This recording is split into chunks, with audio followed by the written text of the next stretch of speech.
Are you new to teaching elementary music, or do you feel like you're just spinning your wheels every day in your classroom? Maybe you're overwhelmed and honestly just don't know where to go for advice and mentorship. Hi, I'm Jessica, and when I'm not drinking all the coffee, watching Razorback sports, or hanging out with my family of boys, it's my passion to help elementary music teachers just like you teach your students by using your unique personality and teaching style. In this podcast, you'll find helpful tips, strategies, and ideas that will help you kick that stress to the curb and begin teaching music with confidence. Let's get started. Welcome back to the Elementary Music Teacher Podcast. I am so excited to have you back today. And today's episode is specifically for the parents who have found yourselves working from home and trying to navigate parenting at the same time. When you got out of your classroom and you found out about COVID and you were pretty much working from home full time without help with your children, whether your kids are babies, school-age kids, teenagers, or whatever it might look like, or maybe you're even a grandparent who helps watch your grandkids. And right now it's summer, or a lot of you are entering summer, and so that's like the last thing you're thinking about right now is working from home. But you may find yourself, once the fall comes, getting back into a situation where you are needing help navigating working from home full time while also being a parent full time with little to no help. And so if so, this episode is for you, and I am sharing strategies that have worked well for me, or at least I think they work well, from working from home and being a mom to 3 boys. If you're listening to this and you're not a parent, this episode will kind of give you a highlight reel into my life and what it looks like while I navigate working from home, owning my own business, and being a mom to 3 boys full-time too. Especially during COVID, I was also their homeschool air quote teacher as well. There is a blog post that goes along with this episode you'll find in the show notes as well, so make sure you look at that. And I cannot wait to share this episode with you.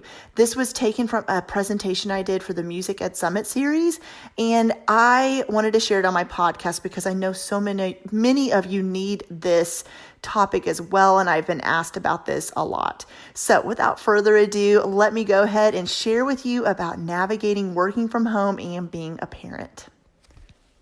I'm Jessica Peresta, and I'm so glad you're here. And today I'm going to be talking about balancing work with parenting and how do you do both effectively and all those things that you're facing right now as a parent, plus trying to teach from home.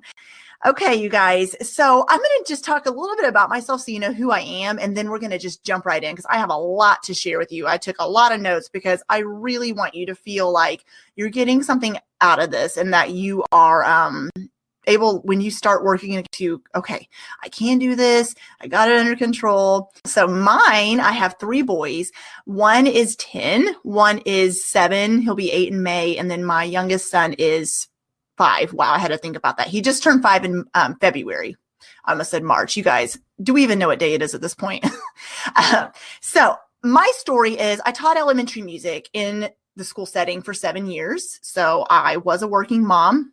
And until my oldest son was about 2, and then we moved to a new state and I started my own business, and now I've been a work at home mom part-time, and now it's full-time. And so I have kind of done both, and I know it's stressful and overwhelming, and working from home with kids is a totally different ballgame than working outside of the home and having them in daycare or wherever your kids might go when you are at school.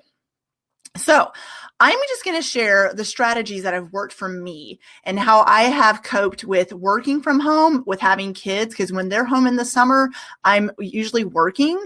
I don't want to ignore them all day. So how do I navigate that? I'm going to share those strategies with you over winter break.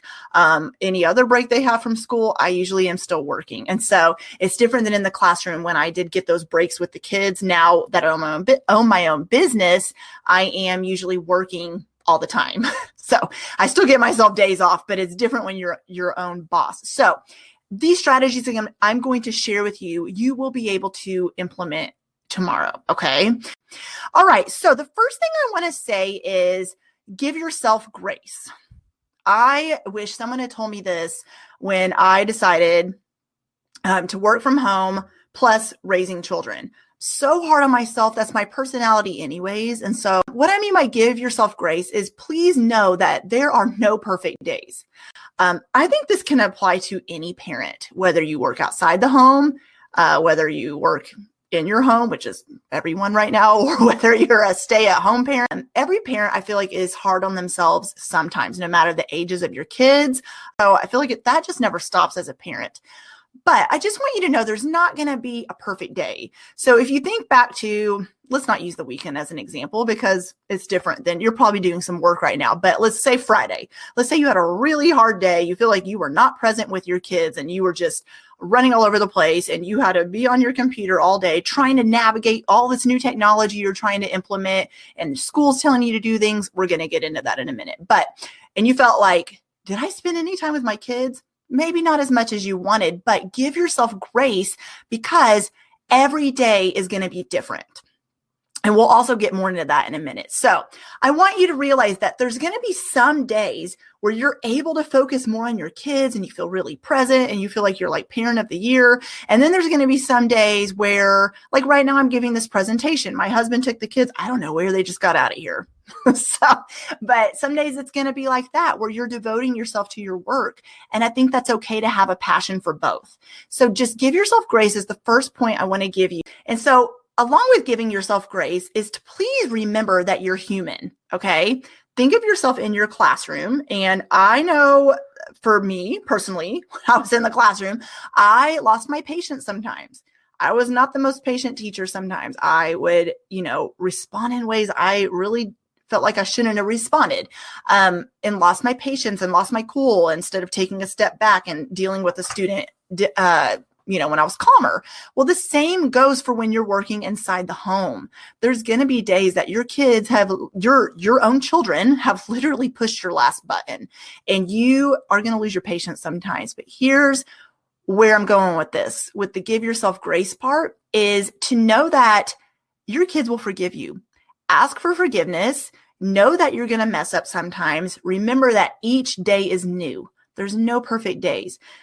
Sometimes you're going to feel like you're like, I'm balancing this all wonderfully. Oh my gosh, I'm just like doing it. And some days you're going to, like I said, get to the end of the day and be like, oh my gosh, like, I don't even know if I barely spoke to my child. I'm not saying do that, but that was kind of an extreme example, but just give yourself grace. Know that there's no perfect days and know that each day is a new day. I've noticed that in my own life. When one day feels kind of off, like I'm not really in it or I have so much work to do, like 2,000 things, that whiteboard behind me is sometimes full.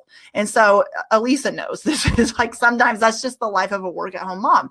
Sometimes it's full. Sometimes the responsibility is not so much right now because my kids are all home, but they're at different schools, all three of them. And sometimes they have school things going on at all three different schools. And then I have to move the work stuff to the next day.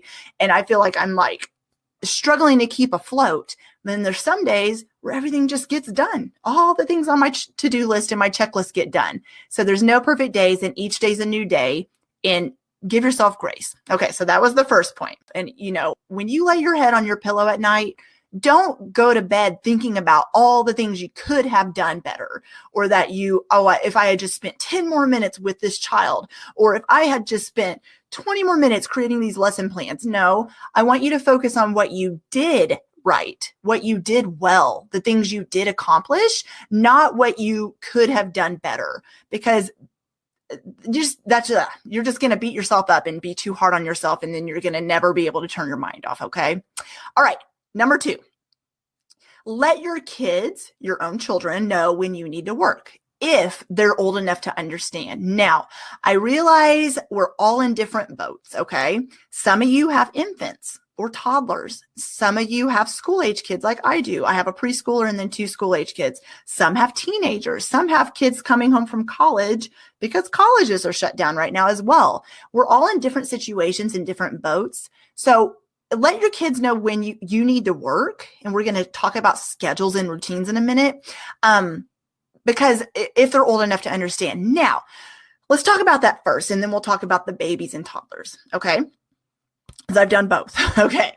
So I want you to know that it's okay for children to get bored. Yes, I said that. I even in the classroom, think about it. When you give your kids an assignment to do, and as a music teacher, it's going to be different than a general classroom, obviously. But when you say get to work, you're going to have those kids wanting you to constantly be hovering over them and entertaining them and reminding them of what to do and reminding them to stay on task and all that stuff. But a lot of times you're like, use your creativity. Come up with something, then I'll help you. Let me see what you can do. Ask a partner. Work in a small group. You're not always constantly entertaining them. So the same goes with your own kids. And I think as teachers, you can totally bring all these skills you've been implementing in your classroom into your work at home life because you've already been doing it. It's just going to be different now because your own children, trust me, I get it, is different than your school kids. Totally different situation, but I feel like you can use the same skill set in both situations. Being a parent helps you to be a better teacher. Being a teacher helps you to be a good work at home parent. Okay. So I wanted to tell you that it's okay. I forgot what I was talking about. Your kids know when it's time to work. Okay. It's okay if your kids have a lot of tech time right now. Goes back to giving yourself grace. This is something totally unprecedented for everybody. And even for me, I'm used to working from home, but this is different. This is totally different, having my kids home all the time. So it's okay if they have a lot of tech time right now. It's okay if they're coloring or reading and you're not right there with them. It's okay if they're playing in the room or the backyard or once again, technology, so you can get work done. It does not, and I'm going to say that again, that does not make you a bad parent. It's okay if they use their creativity. I mean, I love telling my boys to go outside and I play with them. Okay. But when I tell them to go outside, and I'm just amazed at like the creative activities they come up with, like they just start using their imaginations and then they bring me a flower and it's not like I'm leaving them to fend for themselves all day, but I'm saying there's going to be blocks and chunks, and we're going to talk about that in a minute, of your day where you have to get stuff done. There's no way around it. And your kids are going to be okay coming up with their own activities, or we're going to talk about how to plan activities for your kids to do as well. But I want you to realize that, yes, it's okay for your kids to have tech time. Have some coloring books for them to work on. My 5-year-old loves activity books. He likes those books that, I'm trying to remember what they're called. You know, the ones kind of like Where's Waldo, but it's not that, where you have to find the different missing whatever, or find the 10 zebras. He likes to just sit there and circle the stuff. And that's something that keeps his attention. And so, but you'll also be amazed at the creativity. It might take time because this is new for all of you, but you'll be really amazed at the creativity that comes out when you tell your kiddos to just go play in their rooms for a little bit. They really will be like creative and come up with like creative, when's the last time they just sat in their room and played with toys? If they're that age. I realize if they're older, you can't just go play in your room and, go play with your superhero figures, obviously. Okay. But like I said, this is my experience. So there's going to be times during the day where you'll need to work. Let your kids know ahead of time when that is. And let them know that sometimes you're going to need to work during times that are not on the schedule. So communicate up front about what things will look like now, and your kids will begin to learn the new routine. Okay, what I mean by when's on your schedule. So depending on your situation, you may or may not have gotten instructions from your administration. I mentor elementary music teachers. I work with elementary music teachers every day, and I'm hearing so many different things. Some of them have been told to send home just packets of simple songs that they've already done during the school year that their kids can make music with their parents at home. Some are being asked to do all the technology that you've already been seeing out there in social media land. Some have gotten no instructions at all. You may fall in one of those categories or one of the categories I haven't even said. But if you have a schedule where, like, for instance, they say you have to have office hours between, I'm just going to throw out sometimes, 8 and 10 and then 12 and 2, be available to answer parent emails. Or you need to log into Zoom during 11 to 12 to be available to any students that want to come on and join you. Or you have no instructions. So in that case, you need to kind of set your own schedule of, I want to work here. I'm going to work during this block of time and this block of time. And this block of time is just for my kids. This block, this is uninterrupted lunchtime. I'm eating with my children. I'm cutting my day off at 2:30. And that is from 2:30 to 5:30 is my time with my kids. And maybe you can't have that chunk of time. But remember what I said earlier, how every day is going to look different. There's going to be some days where you have to do more planning and more teaching and more implementing and more showing up for your students. And then there's going to be some days where you feel like you haven't gotten even one email from a parent and haven't had to do much on the teaching front. So then you can be more present with your children. I always notice at the end of my week, everything balances out. It does. It just all ends up balancing out where one day kind of like sucked, if I can say that. And then by the time I get to Friday, I'm like, wow, we really had a great day. This is, I really was able to pour into my kids today.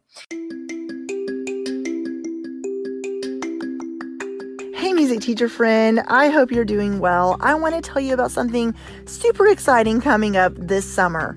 On June 22nd, I will be hosting the free 5-day challenge called Start the School Year Off Right Challenge.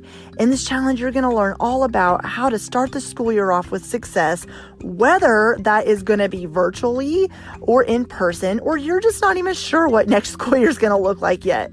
On day 2, we're going to talk about work-home life balance, which is something we all need help and support in right now, especially during the time we're living in, I feel. Day 3 is going to be all about how to plan for next school year during the summer. And we'll talk about what your school year will look like and how you can plan to successfully teach next school year, even if it looks a little different than you think it might normally look. Day 4 is going to be all about reflecting on this school year. And oh my goodness, do we have a lot of reflecting to do, right? You had the beginning of the school year started off strong. You were in your classroom, and then you finished off probably the school year teaching virtually. So we're going to reflect on all that together and talk about ways you can move forward with taking what you learned into the next school year. And day 5 is going to be all about why professional development matters, why it's a good thing, how to find good professional development opportunities this summer, and how to find what you need for your particular teaching situation. So I would love for you to join us. The challenge starts on June 22nd, and simply head to subscribepage.com/music teacher challenge 2020, or simply click on the link in the show notes to join us. I cannot wait to see you there. And immediately after joining the challenge, you can join our Facebook group where I will be going live every day in the challenge. And there's so many amazing music teachers in there already a part of the group who are ready to support you and get to know you. So come on in and join us. I can't wait to help you get the forward momentum you need to go into next school year feeling successful. Have an amazing day, and I'll see you soon. When you're in your classroom, you have the same schedule every day. Not the same classes that come to you, obviously, because there's a rotation, especially in elementary music. But what your routine is the same. You usually have, if you have a planning period, have the same planning period, the same lunch period, the same before or after school duty, the same time slot for second, third, fourth, fifth, or whatever. When you're at home, you don't have a set schedule, right? And so it is going to be inconsistent. And I think that's one of the biggest shifts is you're seeing that the routine you used to have is not so much there anymore. And you're sitting there like, what do I do?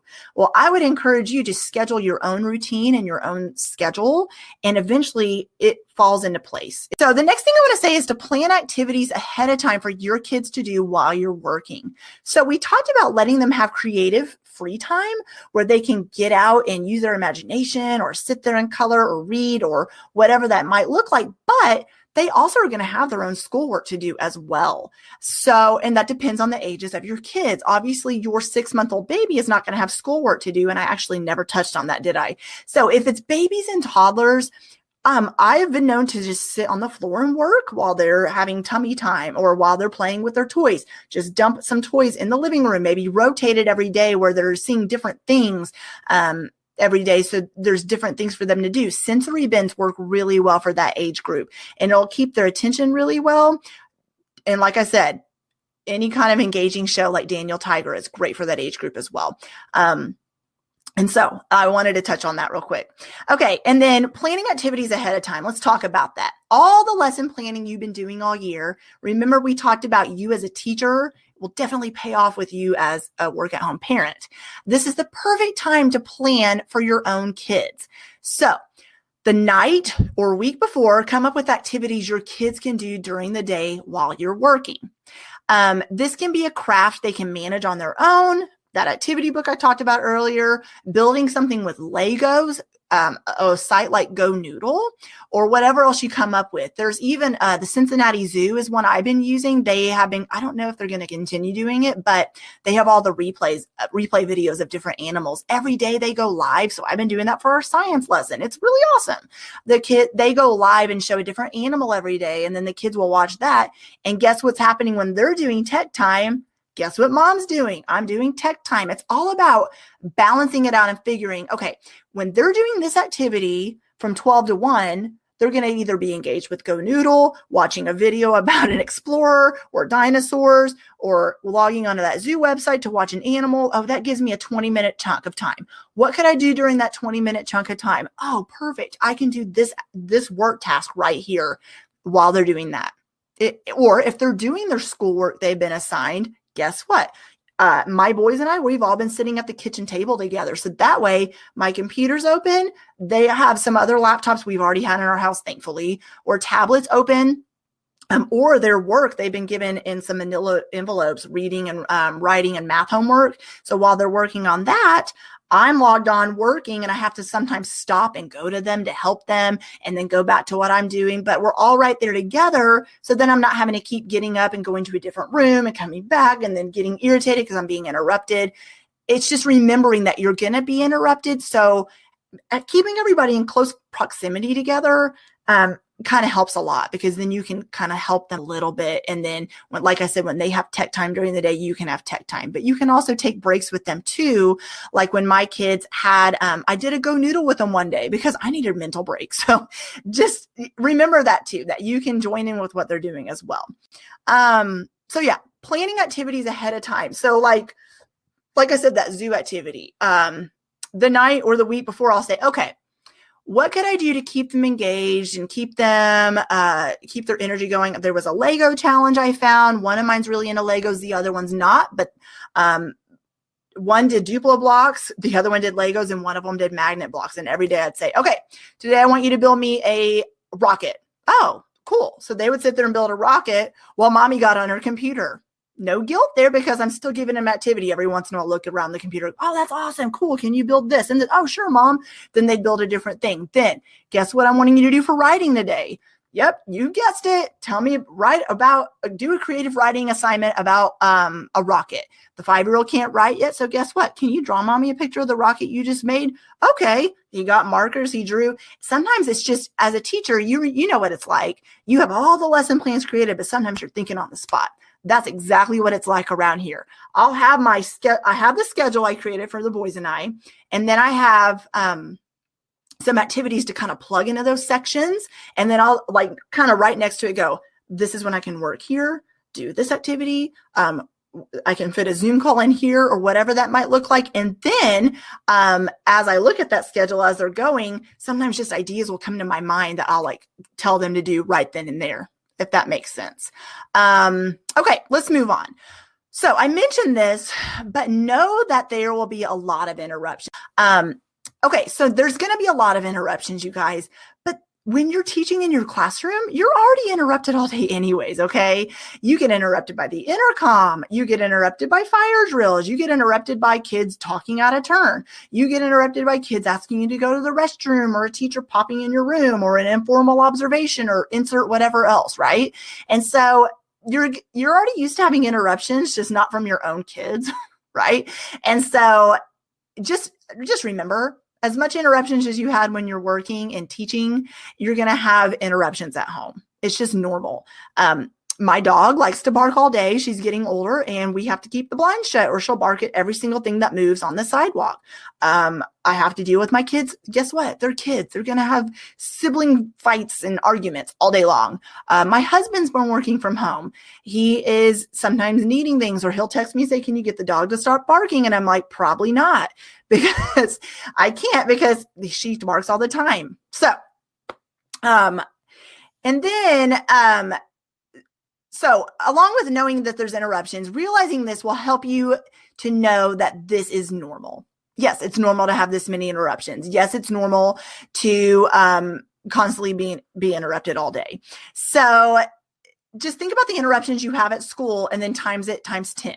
And that's kind of what it's like working from home and being a parent at the same time. Okay. So just remembering to use flexibility, just like you would in your classroom, is so important.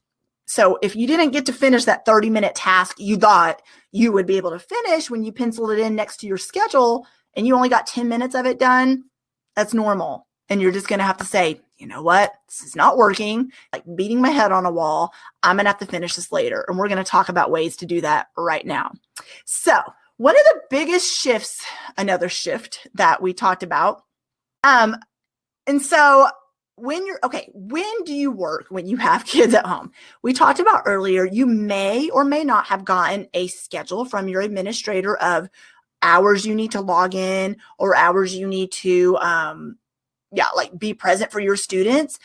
But here's what I want to tell you when it comes to planning or working on your Google Classroom or whatever else you might be working on when it comes to teaching things is one thing that's worked for me really well. Yes, even in the summer, I created a whole membership site this summer just from waking up, and you guys are going to hate when I say this, but waking up at 5 a.m. every day. And then I worked when they went to bed. And then I worked, of course, a little bit during the day, but in the summer, when we actually could go places, I was taking my kids to the pool and to the whatever else. So waking up before they get up, working when they go to bed. And if your kids nap, mine don't anymore, but when they did, I worked during nap time a lot. I can't tell you the amount of podcast episodes that have been recorded, blog posts that have been written, and lesson plans that have been created for my membership site and other work at 4 or 5 in the morning. And I know you guys don't hate me for saying that, but it really helped because, and I don't like waking up that early. I'm just going to be honest with you. It sounds crazy. Who wants to get up that early? But it started really helping my mindset because I said, you know what? So I started going to bed earlier and finishing work, like 2 hours of work before the boys even got up. And it really helped so much because then I went, oh, well, I don't have to try to fit that 2 hours of work in somewhere during the middle of the day when there's already going to be all kinds of interruptions. It's already done. Okay, I don't want to do work when they go to bed, but right now, this is my reality right now. So maybe it's not every night, but maybe you say, okay, Tuesday and Thursday nights are going to be my work nights. They're going to be my nights that I sit in bed or wherever you want to work, the couch, whatever. I like to work like various places around the house. I have a desk, but I like to just move my laptop around. Maybe you're that same way too. But designate even 2 hours of 2 nights a week where you're getting work done at night. And then that'll alleviate some of this pressure you're putting on yourself, or maybe not even you're putting on yourself, but you have all this stuff to get done in this many hours you feel like to get it done in. So that's helped me a lot. Let me make sure I didn't miss anything on that point. Oh, and then you'll probably also find that you're going to need to work on the weekend now a little bit too, where you used to maybe not need to work on the weekend as much when you were in your classroom.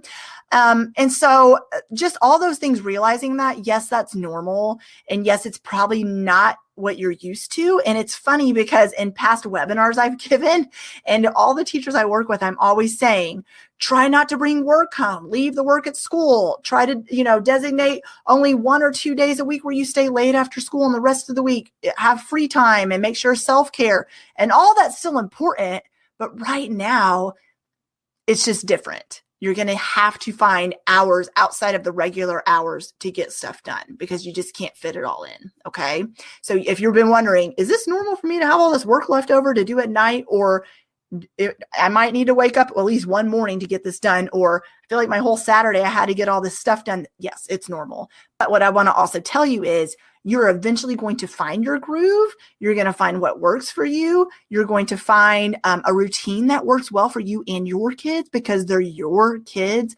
You know your family dynamics and your kids and what they need and what you can deal with better than anyone else. So remembering that will help you tremendously as well.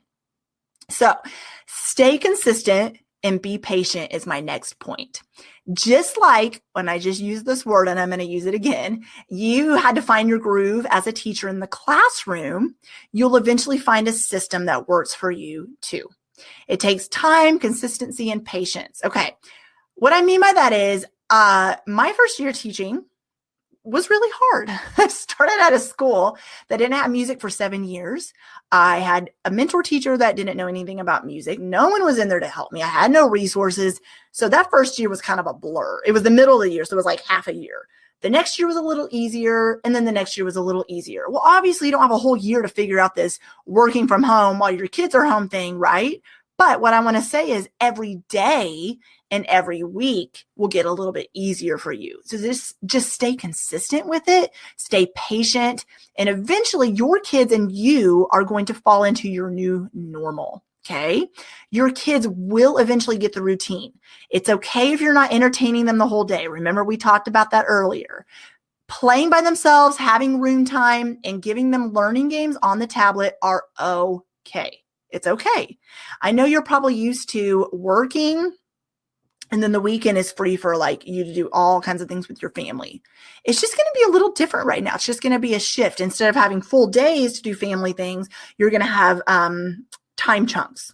Okay. I hope that helps. Does that make sense? And so it's just a different shift. It's a different routine than you're used to. And it just takes time to figure it out. But you and your kids and your spouse, if you're married, will eventually figure out the new routine. Okay.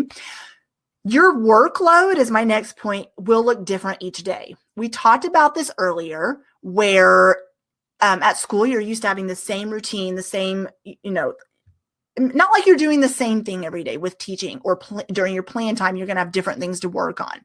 But your workload, how much work you're going to do, will look different each day now. So some days, like I said earlier, I have more work to do than others. It all balances out in the end, okay? When I'm present with my kids, I am present. I am there. Yesterday, we had like a no tech day. It was awesome. We were outside a lot. I played some new board games with one of my sons. We went on a bike ride around the neighborhood, social distancing, of course, waving to our neighbors from afar. But you know what I mean? We really were like present together as a family. Today's pretty much been like that, but I had some work to do. So like I said, it balances out. My husband and I, like he's with the kids right now. And probably later I'll need to give him a break because we're all together a lot right now. But when I'm present, there's no computer. I'm not on social media. I'm not texting. And the same will go for you. Of course, you're going to want to still be connected to the outside world. You can't just parent all the time. You're going to end up going crazy. I know that's how I am. We had a Zoom call last night with some of our best friends, my husband and I, and that helps so much. Just, remembering to pencil time in for that as well, to still talk to people that you love and that you care for, friends and family, and I know you're going to start feeling burnt out as a parent. So your workload's going to look different every day. Some days you're going to have tons of planning and teaching to do, and other days you'll notice you're not needing to work as much. This is normal. And the same goes with your kids' school workload as well. I've already noticed that. This week was their spring break, but their first week when we did homeschooling, one of my sons one day he had 3 hours of math. And he's a special needs learner too. So for me, that was very hard to help him. And then some days, one of the days it took him 20 minutes to finish his math. And I was like, oh, well, that was way quicker than I thought. What do we do to fill up the time? So it kind of balances out. But then I noticed the same was with me. One day I was like, you guys, I have a lot to get done today. And one day I looked at my to-do list. I'm like, oh, I finished it all. Okay. So it just kind of all balances out. And so some days also your kids are going to do lots of learning activities. Some days they might just do the minimum requirements and then play outside the rest of the day. The cool thing I'm noticing about being a homeschooling parent is it's kind of like that schedule I talked to you about earlier. Yes, I made a schedule, but there was one day we did what their schools asked us to do. And I said, forget that zoo thing, forget this. We just played outside the rest of the day. And I just shut my laptop off and we went outside. And I was like, I don't care. We all just need a break. We just need some fresh air. And so some days you're going to have a full day of learning, and some days, as long as they got done what was the required amount, that's okay too. Give yourself grace, right? This is also, by the way, the perfect time to involve them in cooking, teaching them a new life skill, learning something they've always wanted to do. Let your kids learn in different ways. It doesn't just have to be about school. Yes, of course, they need to keep up their school requirements, and you need to keep up teaching, of course. But you're going to notice some more time especially on the weekends, maybe you could just enjoy other things because you're all going to start getting bored. And so looking for new ways to teach them and new activities. What do you want to try? What have you wanted to do? Oh, you want me to teach you this? Sure. One of mine helped me make brownies the other day. It was super fun. We just stopped and made brownies just because we were all here. Let go of that parent guilt. I know I mentioned this earlier, but I want to say it again. Spending your time with your kids as a work from home or work outside of the home parent is about quality over quantity. Okay. Quality over quantity. And I want you to remember this even when you go back to school. Okay. It's about, like I said, yesterday was a day of connecting all day, just spending time together. And to me, I didn't count it. I didn't go, okay, Monday through Friday, what hours did I spend time with my children? No, I didn't calculate it and look at the calendar and say, oh, here I didn't, nope. No, I just said, you know what? I have been present. I know I'm a good mom. I know I'm pouring into them. I know I'm helping them with the work, but I got to do my work. And I know them seeing me do my work is important because they're seeing me follow something I'm passionate about. Okay. And you can involve them in your work, show them what you're doing, get them excited about it. If they're asking you questions about something you're working on, say, hey, yeah, this is what I'm doing. This is how you do it. Isn't that cool? And so involving your kids and showing them what you're doing is really exciting for them too. And it's teaching them back to that, teaching them life skills thing, something that they might be interested in doing one day.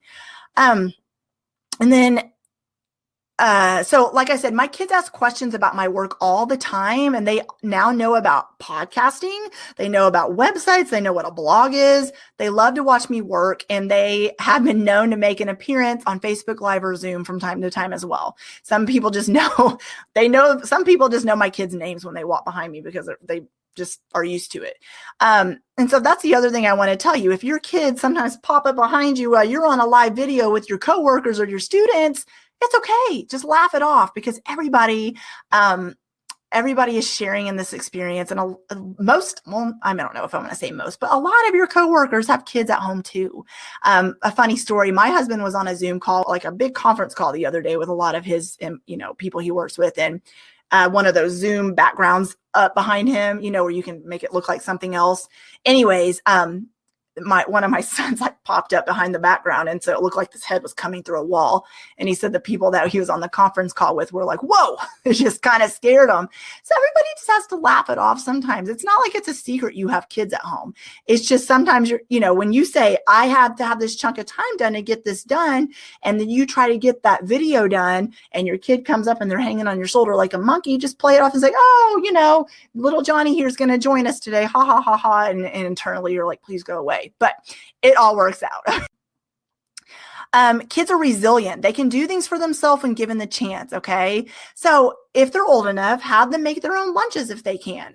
This might be the perfect time for them to learn how to make a sandwich. Okay. I know one of mine's great at it. The other one acts like he still doesn't know how to get the bread off the shelf. It's good times. Have them help out their siblings. I have loved seeing my older boys reading to my younger boy when it's time to read. And he's like, I can't read a book. He's our whiner too. I don't know if it's a youngest child thing, but he just is. He's very whiny. But just seeing them step up to the plate and reading to their brother, which is good for both of them. They can do chores while you're working. Sometimes if I had to get stuff done and I need them to just get away from me for a minute, it'll be like this. Hey, if you go put up your laundry that's been laying in a mountain on the top of the stairs for the past 2 days, then you can get your tablets for 30 minutes or whatever that might look like. Just, don't be above bribery. It's okay. Tell your kids if you do this, you can get this. That's something I do a lot. It's also okay to tell your kids not right now or in a minute I can when they ask you for something. They don't have to get what they're wanting right away. I think it's a parenting principle I applied even when I was working outside the home, that kids need to know it's okay to wait for something and they don't need instant gratification. It kind of is a life skill that they can learn even as an adult. How many times have you heard a coworker or even your principal say, not right now, or I can in a minute, or let's revisit that tomorrow? Were you offended? I don't know, maybe, but also you were like, oh, okay, well, that's what they said. So here we are. The same goes with your kids. It's okay if they're like, will you come play with me outside? And then if I'm pointing this way because that's where my backyard is. But instead of you feeling guilt, back to that not having parent guilt, instead of you feeling guilty about not playing with them right then, say, actually, I think it's okay for them to hear that I can't do that right now, but I will in an hour. That's okay for kids to know that and be like, oh, okay, well, you don't have to meet their needs right then. Of course, if it's a major need, you know what I mean. But it's okay because this is teaching kids patience. Be clear about your expectations with others. What I mean by that is your administrator, your coworkers, even your students. Let them know, we talked about this a minute ago, that you have kids, that unexpected interruptions are going to happen. Not that they may happen, they are going to happen. It happens a lot. Let them know that you might have to stop what you're doing to go talk to your child, to deal with some kind of discipline issue, to, I don't know, get them a snack off the top shelf because they won't stop asking for it, whatever it might look like. And then you'll get back to them when you can, if you missed a call or a chat. It's okay to communicate with them and be like, listen, here's my situation. I'm juggling a lot of things right now. So if I can't join the Zoom call right when it starts, I'm going to have to jump on in a little bit or catch the replay. If you can work that out somehow, that is really helped me a lot. Just being clear with your expectations with others. And I already said that earlier, that your coworkers might have kids at home too. Everyone just needs to show grace to each other during this time. So setting a schedule, I mentioned this earlier. This is my next point. Set a schedule when you can. So let me talk about things that have worked for me with this. When I write things down, it helps me a lot. So a schedule has been a lifesaver, especially while you're working and trying to homeschool at the same time. So like I said earlier, the preschooler got a workbook. So he does his work right along with his brothers when they're doing their schoolwork. That's usually in the morning. We've been trying to tackle the schoolwork in the morning, and then they can have some kind of tech time. Usually it's like a reading or math game. Their teachers have been great about telling us which ones they do at school and their logins. And then I usually have a preschool game, PBS Kids, or something simple for him to do. And then in the afternoon, we kind of do some kind of science and social studies. I still do lunch and recess.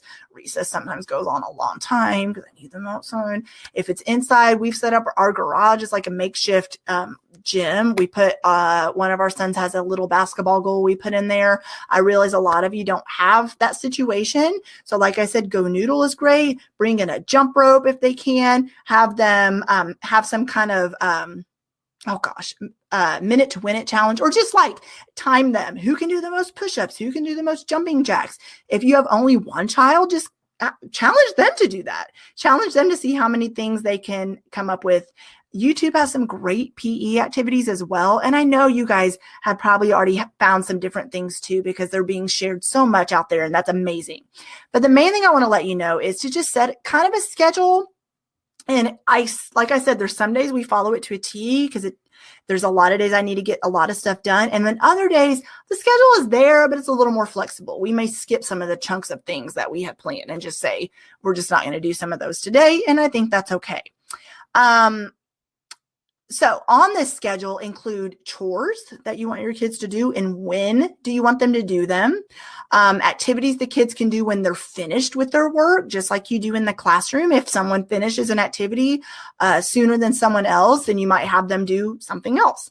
Even include lunch and recess time like they would have at school on your schedule. This helps especially those kids who need a schedule. Like I talked about, my oldest son is special needs. He is high functioning autism. So schedules for him, the first couple of days, it was not good. He was used to his routine and he wanted me to make it exactly like his teacher did. And after a lot of back and forth and him realizing that I can make a schedule, but it can't be exactly that because it just can't. We all kind of made one together of what I thought would meet the needs of all of us. And then that helped him. Just he's learning the new schedule right now, and that's really helped. Even the kid who doesn't need a schedule as much, he's thriving on it too because he likes to walk to the refrigerator and see what's next. And it's really helping him to keep on track. My kids have a list of chores of what I want them to do. Some days it might be laundry. One day it might be dishes, cleaning their rooms, or whatever else. I make it age appropriate. The kids know they're not getting whatever, insert the blank, unless they do what they're supposed to first. I remind them that just like they're required to clean up their messes or help out at school, the same goes for home. I tell them we're all living here, we're all learning here, we're all working here, so we all contribute as a team. And then I also I have 3 more points. So if you're married, make sure you're communicating with your spouse what you need, okay? It's going to be difficult. So my husband, he's like a team lead on his team. He will sometimes help out at lunchtime. If I didn't get much of a break, I'm like, hey, I really kind of need you to take over for lunch because I got to catch up on this thing or whatever. Or he's been really good about, if I need to get some work done at night, there's no like offense. It's like he just knows I got to get stuff done right now. It is what it is.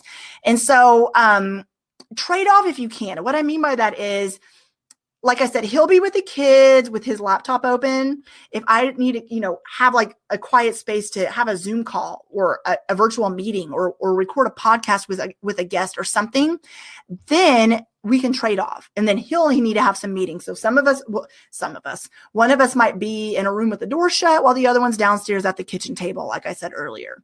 This has helped alleviate the stress we're both feeling, and we still eat dinner together as a family every night as well. But just communicating with your spouse of what you need, and it'll look different every day. Say, hey, on my schedule today, my principal said I need to be here for this meeting at 1:00. So I really need you to help cover the kids so I can do that. Is that okay with you? If he says it's not okay with him or he has a meeting at the same time, perfect time to bust out a movie or an iPad and put the kids somewhere else for a minute. That's okay. It's just all about it's like a lot of juggling balls is what I want to refer it to right now. 2 more points. The next one I want to say is find quiet time for you. You're like, hello, how in the world am I supposed to do that? Last week I closed my closet door, went in there and sat against the wall for a minute with the lights off. It sounds a little dramatic, but I did that. I sat there with the light off and just sat there for a little bit and just in quiet, maybe 10 minutes. And it actually helped so much. There was another day I got in my car and just drove. I wasn't sure where it was safe to get out of the car. And so I just kind of drove around for a little bit, just decompressing, listen to some podcasts, listen to some music. And there was another time I just sat in there without, anything on, any noise, just quiet. So finding quiet time and space is hard. Having that calendar though in place, knowing when I need to work and when I need to pour into my kids and husband will help me see when I can pour into myself. So remember, it's back to communicating what you need. Okay. Take the time each week. Notice I didn't say each day because I don't feel like that's realistic right now, but each week I feel like you can find a nugget of time. And I don't know what nugget means, but that's just the word that came to my brain. But to pour into yourself, tell your family that this is your time and it's important to you without feeling guilt around saying that. You cannot pour into others until you pour into yourself first. And I know I've said that so many times, but it's going to look different right now. You're not going to have a lot of time to pour into yourself. But when you can, make sure you pour into yourself so you're like, okay, I feel a little bit more refreshed. I'm ready to jump back in and do this thing. And the last thing I want to say is work in a quiet spot and get creative. Find a quiet spot when you're working when needed. So I mentioned that closet, like I like to shut the door. I have been known, TMI, but to work in my bathroom before where nobody could see the toilet, but just kind of sat on the floor in there because it was quiet. Let's see. Okay. And so the closet, the reason I did that is because that was it wasn't to get away from everyone. That was the only spot in my house that was quiet. I actually did a Facebook Live in there one day and you could actually see the shoes and the clothes behind me because that was the only place I had in my house to go for a quiet spot without any noise, and no one around me. And so I was able to lock my bedroom door and then shut the closet. So it was like 2 doors shut. It helped a lot. It happens more than you know. Learn to just go with the chaos and be flexible. You might need to work from a bathroom, the pantry, the laundry room, a closet, from your bed at night. Your office might not look like an actual office right now, or it might. It just depends on your personality. I know for me, there's some days like I said, I work at a desk and sometimes I am all over my house depending on what I need and when I need it. And so I want to close with this. I want you to realize it's okay to have more than one passion. You love to teach. You also love your kids, obviously. So like I said, you'll be devoting more time to one or the other, depending on the day or even the hour. Okay. Like remember those interruptions we talked about earlier. It's all about giving yourself grace, taking breaks from it all when you can, and knowing that you'll find a routine that works for you and your family. Hang in there. You're doing a great job. I know this is new and you will eventually find your stride in what works for you. Reach out to me if you need any more help or insight about this, because I promise you, I know it's a difficult shift, but you guys are doing a great job, and remember to give yourself grace. Hang in there, and I'll see you soon. Thank you so much for listening in to the Elementary Music Teacher Podcast. Be sure to subscribe to the podcast so you never miss an episode. And while you're there, I would love for you to review the show and leave a rating on iTunes. To find out more about how I can help you gain momentum in your elementary music teaching career, head to thedomesticmusician.com, where you'll find free downloads, courses, the blog, and so much more. Continue teaching music and never doubt the impact you're making each and every day in the lives of your students.